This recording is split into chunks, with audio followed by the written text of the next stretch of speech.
Ciancura, the entire approach to this budget is flawed. The government today is taking €3.5 billion from the Irish people and handing it to Anglo-Irish Bank as payment on a debt we never owed. The government is taking €3.5 billion from the Irish people, but the deficit is going to fall by less than €1 billion. Why is that? Because of a payment of nearly €2 billion on interest to Anglo on a debt we never owed. The government is going to allow AIB to retain a €1.1 billion pension top-up to its pension fund. Minister Noonan stated earlier on that tax compliance is a core principle of our democracy. He stands there and lectures the Irish people on their obligation to pay a property tax, the entire benefit of which he is going to hand to Anglo-Irish Bank. The government has brought forward virtually no meaningful investment measures. Instead, the government announces it is going to cut funding to our third-level sector. Cut funding! This is absolute madness. So what's the result? Yes, GDP is rising very slightly. But why is it rising? It's rising because of exports from our multinationals, and the profits of those all get expatriated from the country. GNP, the measure of Irish companies, shows that it's going to rise by less than 1%. The government makes great play of the fall in unemployment. The fall in unemployment is due to emigration. The number of people at work has fallen 35,000 in the last year. An austerity-only approach, which feeds tens of billions of euros to two dead casinos, is doomed to failure. And sadly, Ciancura, this budget is the latest chapter in that sad approach. Now, the government spoke earlier of fairness, so let's look at the numbers. Between 2012 and 2013, if you earn €20,000, your income tax is going to go up by 1.3%. If you earn €120,000, it's going to go up by 0.2%. So there is an increase on tax on a person earning €20,000, which is 32 times bigger than the increase on tax on someone earning €120,000. The property tax is regressive. The change to PRSI is regressive.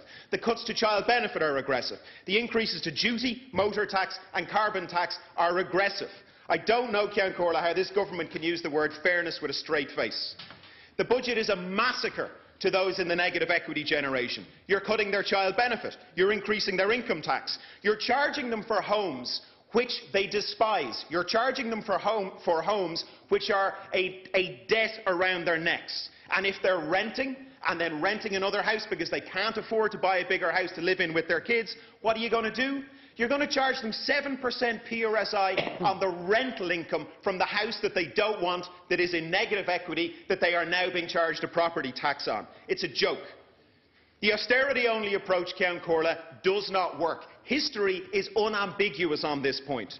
Further payments to the banks cannot be justified when this is being asked of the Irish people. Now, the government makes great play of us being 85% of the way there. This is rubbish. There was one payment of €31 billion to Anglo, which is a nominal accounting measure. The deficit peaked in 2009 at €22 billion. Next year, we're going to be at nearly €13 billion. So we are less than halfway through correcting the deficit. 2 minutes, Deputy. Minister Howlin stated that future generations will be proud of the work that was done here today. No, they won't. They'll ask why their country was decimated in the name of anonymous bondholders.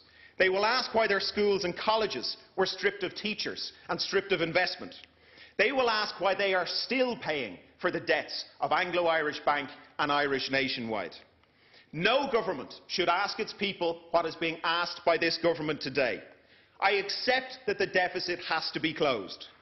If you stop the €5 billion payment to Anglo and Irish Nationwide, if you take back the €1.1 billion pension top-up from AIB, if you direct this towards education, towards job stimulus, towards investment, towards protecting vulnerable groups, reversing some of the most egregious cuts and reducing inequality, then, Ciancura, we might be able to start a genuine recovery in this economy. But vote after vote after vote taken by the deputies in this House tonight is going to push us further and further and further down a failed austerity-only path.